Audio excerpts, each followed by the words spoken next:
Hello বন্ধুরা, কেমন আছো তোমরা সবাই? আশা করছি ভালো আছো। আমিও খুব ভালো আছি। দেখো, শীত তো পুরোপুরি চলে গেছে আর দুদিন ধরে হচ্ছে প্রচণ্ড গরম পড়েছে। আমাদের এখানে তো প্রচণ্ড গরম পড়েছে, কিন্তু বাজারে না এখনও ফুলকপি বাঁধাকপি পাওয়া যাচ্ছে। শীতের মতো হয়তো অত স্বাদ নেই, কিন্তু খুব একটা খারাপ লাগছে না খেতে। তো দেখো, আজকে আমি শীতেরই একটা রেসিপি এই গরমে করে দেখাচ্ছি তোমাদের সামনে। দেখো, প্রথমেই দেখতে পেলে বাঁধাকপি আমি একটুখানি ভাপাতে দিয়ে দিলাম। আমি সবসময় বাঁধাকপি ফুলকপি একটু ভাপিয়ে রান্না করি, শীতকালেও করি গরমকালেও করি। তো বাঁধাকপিটা ভাপিয়ে ভালো করে সমস্ত কিছু গুছিয়ে নিয়েছি, বাঁধাকপির থেকে জল ঝেড়েও নিয়েছি। নেওয়ার পর এদিকে বসিয়ে দিয়েছি কড়াইটার মধ্যে দিয়ে দিলাম বেশ খানিকটা তেল।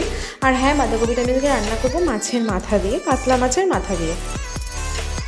দেখো, তেলটা গরম হলে দিয়ে দিলাম হচ্ছে মাছের মাথা দুটোকে খুব ভালো করে ভেজে নেব। আমি এখানে একটা পিঠ নিয়েছি, একটা ভাগে। মাছের মাথাটা অনেকটা পরিমাণে বড় ছিল, দুটো ভাগে ভাগ করে নিয়েছি, নিয়ে খুব ভালো করে দেখো ভেজে নিয়েছি। এবার ওই তেলেই দিয়ে দেবো হচ্ছে বেশ কিছুটা সাদা জিরে, যেটা বলো সাদা জিরে বা সাজিরে যেটা বলো, সেই সাদা জিরেটা ভাজা ভাজা হয়ে গেলে আমি এখানে অ্যাড করব বেশ খানিকটা পরিমাণে আলু। দেখতেই পাচ্ছ জিরেটা একদম ভাজা হয়ে গেছে, খুব সুন্দর একটা স্মেল যখন বেরোবে জিরের, তখন আলুগুলোকে দিয়ে দেবো। আলুগুলোকে দিয়ে নেড়ে চেড়ে খুব ভালো করে ভাজা ভাজা করে নেব। দেখতেই পাচ্ছ আলুগুলোকে দিয়ে খুব ভালো করে নেড়ে চেড়ে ভাজা ভাজা হওয়ার পর দিয়ে দিলাম টমেটো। আমি এখানে ছোটো ছোটো দুটো সাইজের টমেটো নিয়েছি, তোমরা বড় হলে একটা দিলেই যথেষ্ট। তো দেখো, দিয়ে টমেটোটা দেওয়ার পর আরও একটু নেড়ে চেড়ে কিছুক্ষণ ভাজার পর আমি এখানে দিয়ে দেবো হচ্ছে মেন মশলা হচ্ছে আদা, বেশ খানিকটা পরিমাণে আদা। এখানে আমি বড় চামচে 2 চামচ আদা। আর যে যতটা পরিমাণে ঝাল খাও, আমাদের বাড়িতে সবাই মোটামুটি ঝাল খায়, আর এটা আমার মেয়ে খাবে না যেহেতু মাছের মাথা দিয়ে করছি, তো তাই জন্য আমি বেশ কিছুটা পরিমাণে লঙ্কাও দিয়েছি। তোমরা লঙ্কা যে যেমন খাও সেরকম পরিমাণে অ্যাড করবে। এবার জল দিয়ে খুব ভালো করে মশলাটাকে কষিয়ে কষিয়ে রান্না করে নিতে হবে। দেখতেই পাচ্ছ আমি একটু জল দিয়েছি, জল দিলে না নিচ দিয়ে মশলাটা লাগবে না, মশলাটা পোড়া ধরে গেলে কিন্তু মোটেই খেতে ভালো লাগবে না।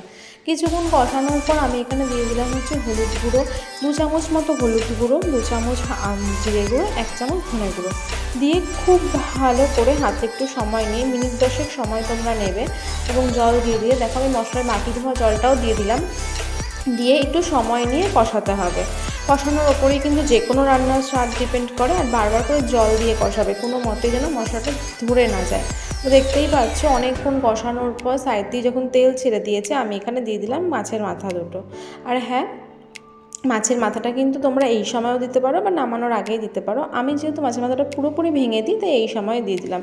আবার দিয়ে দিলাম বেশ খানিকটা জল দিয়ে মাছের মাথাটাকে দিয়ে একদম কষিয়ে নিয়েছি। মাছের মাথাটা বেশ কিছুটা ভাঙা ভাঙা হয়ে গেছে। এখন আমি এর সঙ্গে দিয়ে দিলাম হচ্ছে বাঁধাকপিটা দেখতেই পাচ্ছ ভাপানোর পর অনেকটাই পরিমাণে কমে গেছে। তো বাঁধাকপিটা দিয়ে দিলাম, বাঁধাকপিটা দিয়ে আমি ভালো করে এবার নেড়ে চেড়ে নেব। তো তোমরা কোন কপি খেতে ভালোবাসো আমাকে কিন্তু অবশ্যই কমেন্ট করে জানাতে পারো, তোমাদের বাড়িতে কোন কপিটা এখনও খাওয়া হচ্ছে। আমাদের বাড়ির সবাই ফুলকপি খেতে ভালোবাসে, কিন্তু মাছের মাথা দিয়ে করলে বাঁধাকপিটাও সবাই খেতে ভালোবাসে। তো দেখো, আবার আমি এখানে কিছুটা অ্যাড করলাম নুনটা একটু বুঝে দেবে তোমরা, নুনটা যে যেরকম স্বাদ মতো নুন ব্যবহার করবে। দেওয়ার পর আমি ভালো করে বাঁধাকপিটা দিয়ে মাছের মাথাটার সঙ্গে ভালো করে কষিয়ে নিলাম। দেখতেই পাচ্ছ ভালো করে বাঁধাকপি আর মাছের মাথা নেড়ে চেড়ে কষানোর পর খুব সামান্য পরিমাণে একটু জল দিয়ে ঢেকে দেবো, না ঢাকলেও হতো, যেহেতু আলু আছে, আলুটা সিদ্ধ হওয়া পর্যন্ত আমাদেরকে ওয়েট করতেই হবে, তার জন্য আলুটা দিলাম, দিয়ে ভালো করে নেড়ে চেড়ে করে ঢাকা দিয়ে দিয়েছিলাম, সেটা তোমরা দেখতেই পেলে। ঢাকা দেওয়ার পর ওই মিনিট 15 মতো ওয়েট করেছি। মিনিট 15 পর দেখছি আলুটা একদম ভালোভাবে সিদ্ধ হয়ে গেছে। তখন আমরা এখানে বেশ খানিকটা পরিমাণে মিষ্টি দেব। বাঁধাকপি কিন্তু একটু মিষ্টি মিষ্টি ভালো লাগে, তার মানে খুব যে মিষ্টি তা না।